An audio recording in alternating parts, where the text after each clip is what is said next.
All right, now it's I'm just saying time. Time to get a little more raw. My man, what do you got for me? Well, this week, I had a couple of different things in mind, but I want to kind of direct focus on one particular situation, and we'll broaden into more. There was a fan in Tennessee this week that wrote the Charlotte newspaper. She wrote them a letter. It was about, she was sitting close to the front row. I don't know exactly where. She had her 7 or 9-year-old daughter or something with her. And Cam did his dab dance in the end zone, and he did a little longer than he usually does. She said that he pelvic thrusted and it was sexual. Now, he didn't do that once in the entire dance. Okay, I do. If you haven't seen it, I do want to assure you that he did not do that. I watched it many times. I think you can attest to that. No, I didn't see that. If you want to go look it up yourself, it's not there. He did not. There's no pelvic thrust. He just. Is there another camera angle? I don't know, but so she said that she.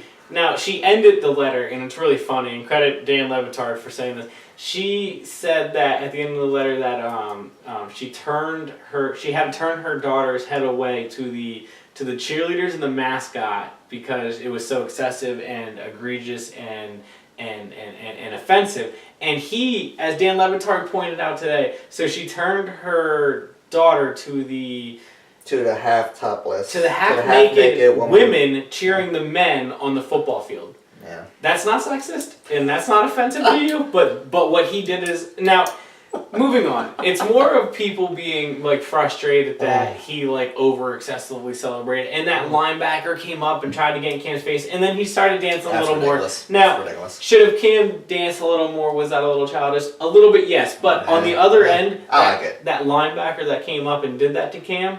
did the hotline bling dance like 6 plays earlier after he sacked Cam, and Cam didn't say anything to him when he did that. So no, it's.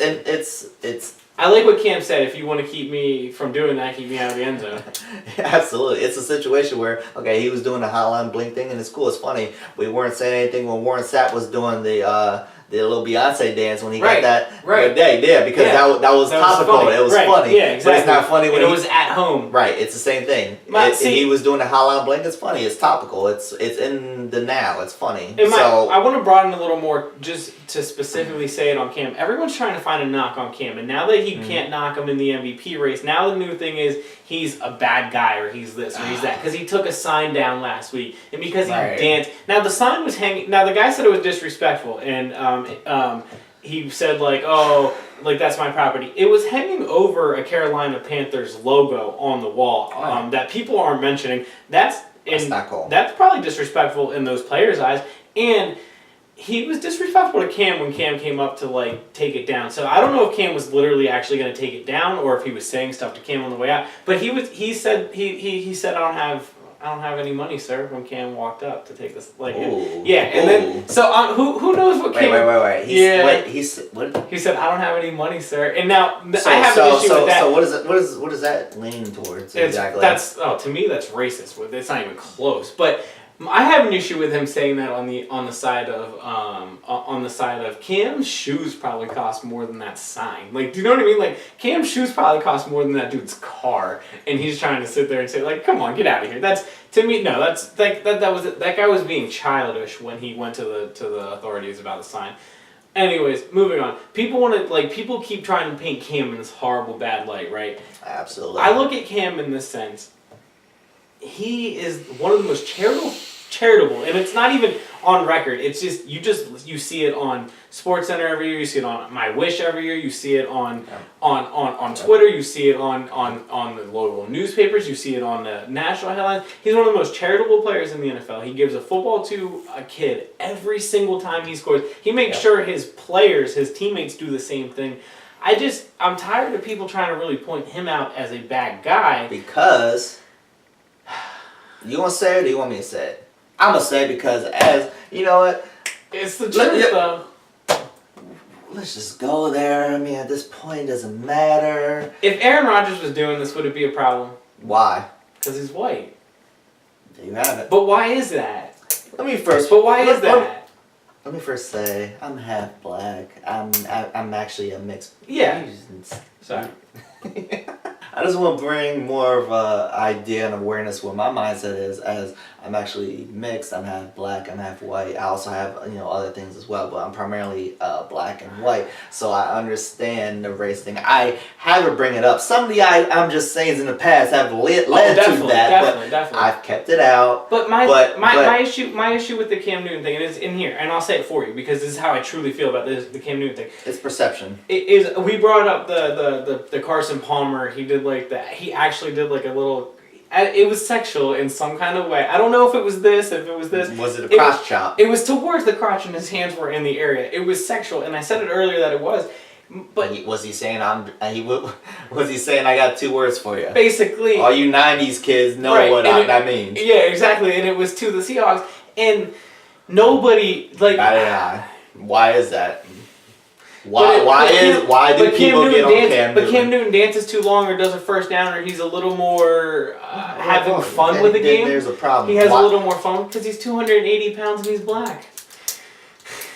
And it's scary to that girl in the front row. Sorry, and it's scary to that. It's scary to that. Scary to that mom in the front row. I don't know. I have no clue. And because it's exactly what you say. It is. Why do people get on Cam Newton? A great guy, nice guy. He does all the right things. He's 250. I said he's 280. He's probably more like 230, 250. I don't give a damn what he is. Huge. He's a great guy. He's a great quarterback. But Carson Palmer's really big too.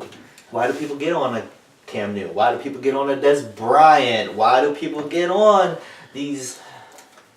Because I think that, and I'm not saying that either of those two are situations that justifiable, but I think that there's sometimes that race is claimed and it's not justifiable. But I do think that in the Cam Newton situation, I just look at it. In the beginning of the season, the only argument was that he wasn't in the MVP race. Now there is no argument that he's not in the MVP race. Now because he takes a sign down and because he dances a little too long. He has character issues. Now we have a problem with him. But I just it's. But to me, it's just like, what is it? Because what's the next thing? Like, what is the next thing? What, he just can't get it done? You know what I mean? But then you look at the team around him, and just to me, right now, he's playing at the top of his level, and he's having fun doing it. We're at the point where we get mad at Roger Goodell because our players can't spike the ball too hard, or they can't can't spin it, or they can't use it as a fire, or they can't high-five each other and fall, and we call it the no fun league. But yet now we have fans in stadiums writing letters to opposing teams' hometown papers because they're dancing too long. Well, who's really part of the no fun league? Aaron Rodgers does this after every touchdown, and we don't have an issue. And I don't have an issue with it. I like that Cam dance, and I honestly like that when that guy who danced 6 plays earlier got in Cam's face, that Cam actually started dancing more. When he was done, he turned around and he was like, "Oh, word, you mad about it? Well, I'm gonna dance a little more on you." I have one more point to add. I have one more thing to add to this that speaks volumes to how I feel about it, which is exactly what Cam said. If you don't like it, stop me. Yeah, stop him. Regardless of race, regardless of talent, whatever. Right. The bottom line is that Cam and that is wasn't getting what it done. I'm just saying was about, but it leads to right. Yes, right. No, 100%. When I was going where we were going, it definitely led to that. But yes, absolutely. If you don't like it, stop him. But right now, yeah, I'm just saying, Cam Newton is easily. You said Carson Palmer, and he is the only argument you can make right now, and it's because his team is also undefeated. Probably. I don't think Andy Dalton goes in that era because Andy Dalton has had now a let-up game, one of those let-up games that you're scared of, and it's only you're picking hairs. But when you're talking MVP, you've got to pick hairs. Brady's number 1. It's a close for me. It's a close number 2. It's Cam Newton, and then it's Palmer number 3. But Andy Dalton's right there with them. Yes, I think Aaron Rodgers fell out of that race. So you're just saying? I'm just saying, get off Cam. Let them have fun. Let these players have fun. If you're going to a game, and don't listen. I'm also just saying, if you're gonna write into a paper, don't write things like, "Oh, I had to deter my child away to the mascot and the cheerleaders," because it's just like you look horrible. What are you're watching football, genius? Have fun. I always say I don't really have a big political stance, but I always say let humans live.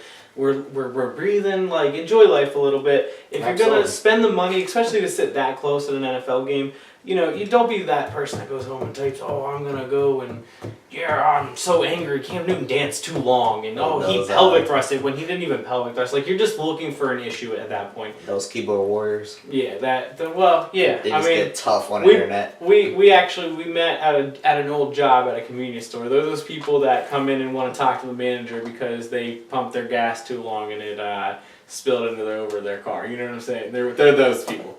But that's my I'm just saying. Dwight, I'm gonna pass the floor to you because I know mine was about a little bit about Cam, which is pretty passionate to me. I love me some Cam Newton. Right. We always expand this outside of just football, Right, or outside of just one, So someone that you really like in sports outside of football is Miss Ronda Rousey. Yeah. Absolutely. How could you not? I don't hide it whatsoever. I'm a huge fan. Mm-hmm. We've never touched base on it on this show, but no reason to yet.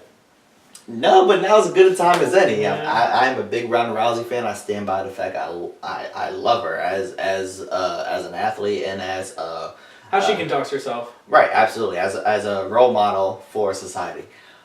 But before I get to my actual, I'm just saying, I just want to kind of touch base a little bit on the fight itself that just happened this past weekend, which I watched it live. I watched every single Ronda Rousey UFC fight I didn't watch live. all of them. I watched the last couple though. It's just such a great time. It's such a rush. That's what happens with me when I watch Ronda Rousey. I get this rush. I get this I just get hyped and like jacked up. I understand how Tyson fans might have felt back in the day when he was knocking people out. It's fantastic. So when she fought home, she absolutely met her match, and I don't want to get too technical with why or how, but she got knocked out. It is what it is, and a lot of people are saying, I don't feel like Ronda Rousey should get a rematch. At the end of the day, Dana White isn't stupid. He's going to go with what sells, and a rematch is probably the best thing. Buy that. Absolutely, that's the best thing that could have happened for that division. Sooner than later, but I said the Betchko Hare fight, which was the fight previously. I said, and you can attest to this because we watched that fight live together. Yep. I said the best thing that could happen to Ronda moving forward is that she loses at some point in the future. Yeah. I didn't think it was going to be now, obviously, but I said to get people off of her back, I felt that Ronda needed to lose sooner rather than later. But in saying that, I didn't think it was going to happen. It is what it is, blah, blah, blah, blah. But the backlash of Ronda losing is more so I'm just saying, and how I feel that as a society, first of all, I've never seen such a backlash from somebody losing.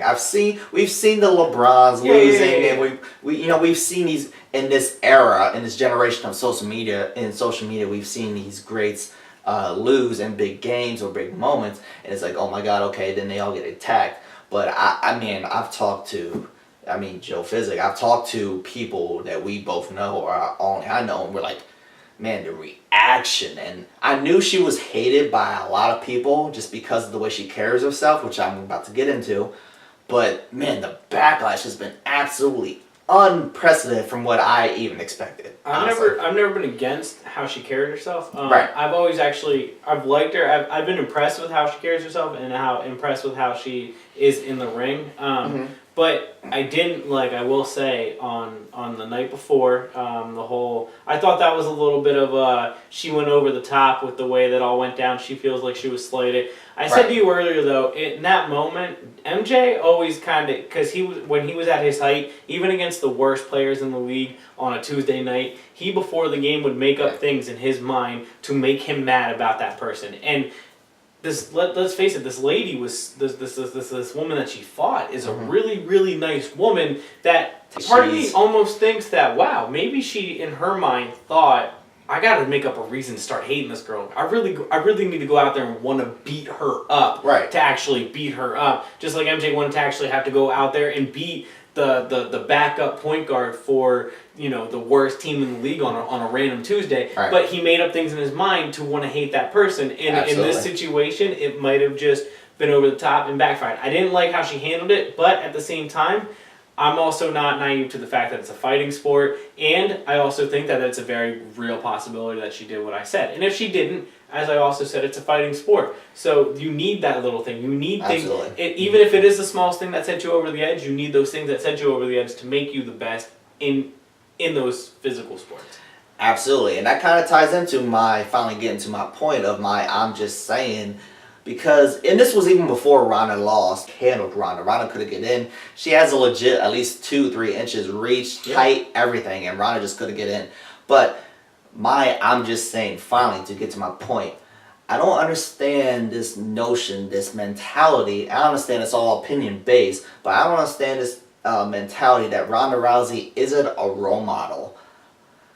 And this is why, because, I mean, there's several reasons. One, because a lot of people get on Ronda because, you know, they feel that she's not humble, and a lot of people got on her now. They feel like she finally got humbled, and this is what happens when you're not humble. You get the shit beat out of you, and when you don't dap up, this is the first time she didn't dap up somebody, but when she felt disrespected, regardless if it was fake or real, she doesn't dap up. This is the second time that I've seen in the UFC she didn't do it. Yep. Maybe 3. I might be mistaken right now. But anyway, regardless.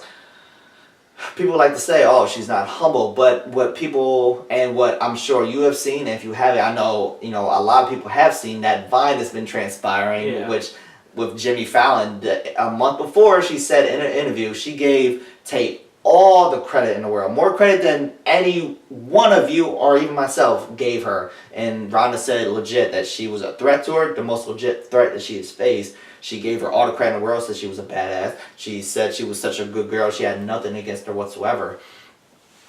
Nobody wants to talk about that. Everybody was talking about how Ronda said, oh, if I'm going to lose, she's going to kick me in the face, but that is going to happen. And that's what happened. It is what it is. If that doesn't define greatness, then I don't know what is. If she can predict what's going to happen if she loses, then granted, she didn't stop it. No, she didn't stop it, but she was able to predict that. She knew, she knew what the game plan would be. She knew exactly what would happen, and she got caught. That. Right, that's unbelievable. That's greatness to me, if you're asking me. Yeah, but it also shows the other end. Tate's undefeated, so Tate Holmes. Yeah, she's undefeated. So it also shows how good she is at that. Right, and honestly, I didn't know anything about her pre this fight, and now like I'm outside of Ronda Rousey, I don't know a whole lot about the sport. Right, and that's kind of where I'm getting at as well, is that I don't know a lot about UFC. I followed Ronda Rousey. I followed her career in the UFC. I know who she's fought. I know Miesha Tate is very good. She took Ronda to the 3rd round in that one fight. Ronda beat her by submission in the 3rd round. But anyway, I'm trying to wrap them. I'm going around in circles right now. To bring this back to the I'm just saying I don't understand how Ronda Rousey isn't considered a role model for people, because they feel like that she's not humble. They feel like she's too cocky. They feel like, you know, she's been fed everything. Okay, first of all, that everything that I just said is completely wrong from what everybody feels about her. Okay, number one, as far as not being humble, I just gave an example when she was humble, okay? Second of all, you point to the fact that she is a fighter, which... What fighter doesn't feel that they're going to beat somebody? Yeah, that's the You have point. to have that mindset. You have to feel like you can beat up anybody. That's right. When Michael Jordan goes against somebody, nobody questions it. He needs to beat everybody. When Floyd Mayweather says that he's going to knock when he says that he's great. When Floyd Mayweather says, you know what, I'm better than this person. When Floyd Mayweather doesn't give credit to a Muhammad Ali, we don't question it. I feel like it's kind of a gender thing, honestly. Nobody talks about the fact that Ronda Rousey started from nothing. She came from absolutely nothing. Right. I believe she was like 8 years old. Her father committed suicide. She was very depressed and emotional about that, obviously. She brought herself up. She was a bartender. She was absolutely nothing. She was just serving people. And she brought up herself to become a bronze medal winner in the Olympics, which is absolutely impressive. I mean, it is what it is. She became this judo champion. She became a legitimate badass in the UFC. She became the most marketable UFC fighter in the UFC's history. And she became the most grossing fighter in the UFC's history. Yeah. She did this without showing her body, without going out there doing a sex tape. Right.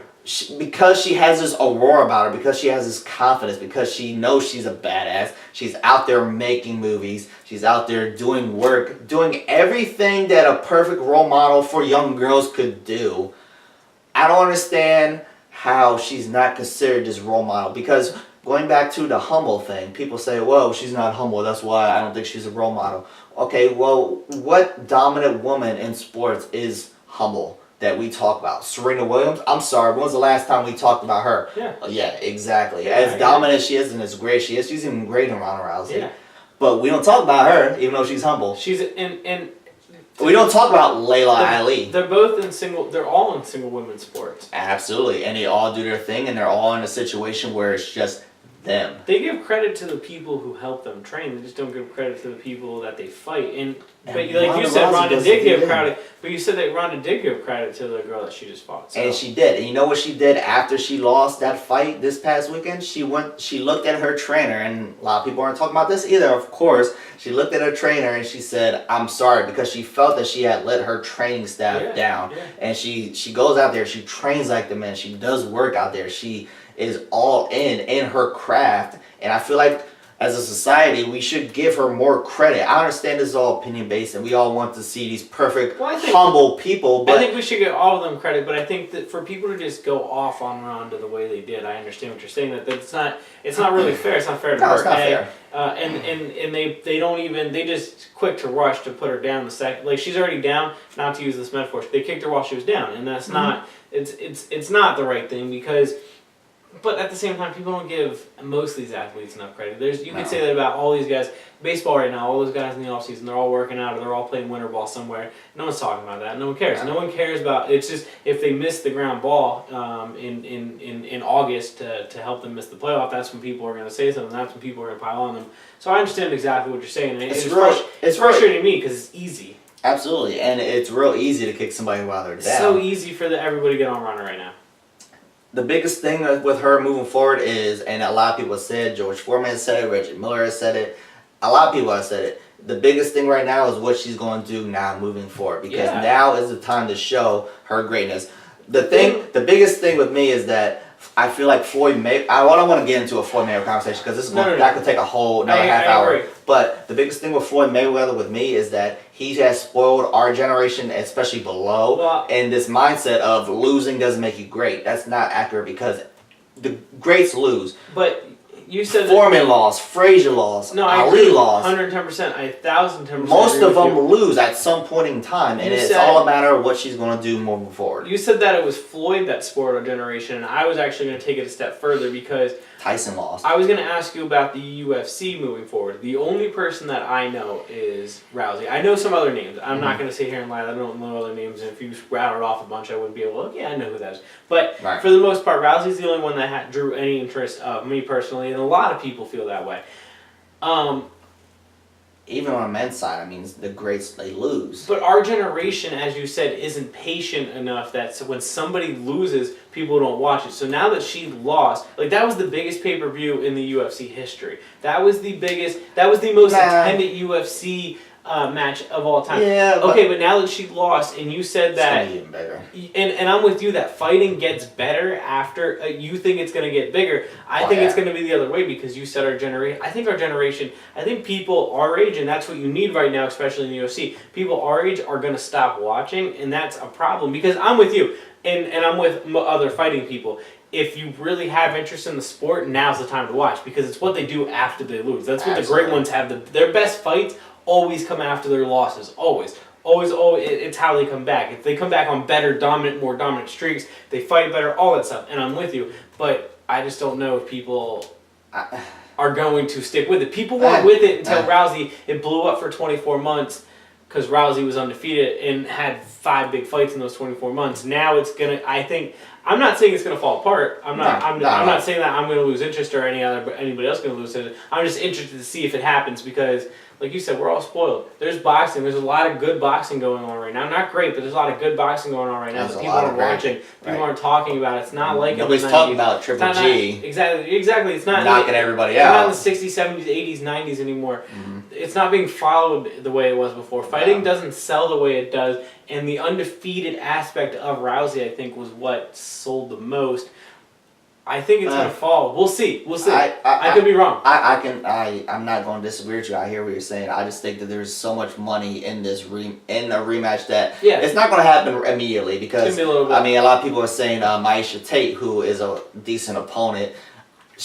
I'm sorry. I mean, if Ronda Rousey can't beat her, I certainly don't think as decent as I think Miesha Tate is. I don't think Miesha Tate can take home at all. In reality, nobody's going to... And that's what's funny is that a lot of people saying, oh, well, Ronda doesn't deserve a rematch. Are you really going to buy Miesha Tate versus Holm? No, you're going to buy the second match. You're going to see if you hate her or love her, you're going to want to see, can Ronda bounce back? People are going to watch Holmes fights outside of Rousey. Nobody's watching fights outside of Rousey. Exactly. That's my thing. But anyway, getting back to I'm just saying, I don't understand this mentality that Ronda Rousey isn't just role model for little girls because, like I said, if I had a little girl, I would love for my little girl. So you know what? I want to be Ronda Rousey. I want to go from nothing and be an Olympic gold medalist and become this badass, get money, become a champion, become a world champion, and get in movies. I don't have to do anything else as a parent. If my little girl says I want to be Turns like out Ronda, right well. absolutely. Absolutely. She there's nothing you could say She negative works about her hard. other than her confidence, which could be cocky, which I get. A lot of people say the same thing about me, that I'm too cocky, which a lot of people say is arrogance. I consider it confidence. Maybe that's why I respect her, because I You understand. see where she's coming from.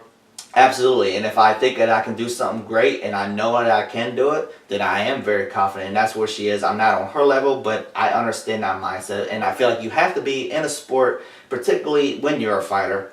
I'm just saying we should be more accepting of a dominant female athlete. Well, that's JD Sports. Thank you for watching. I'm Jarrett Hood. That's Dwight Garfield. You can find our Twitters at the JD Sports account, which is @_JD Sports. Everything else is in the YouTube page and the link below. Find our Facebook. Thank you. Deuces.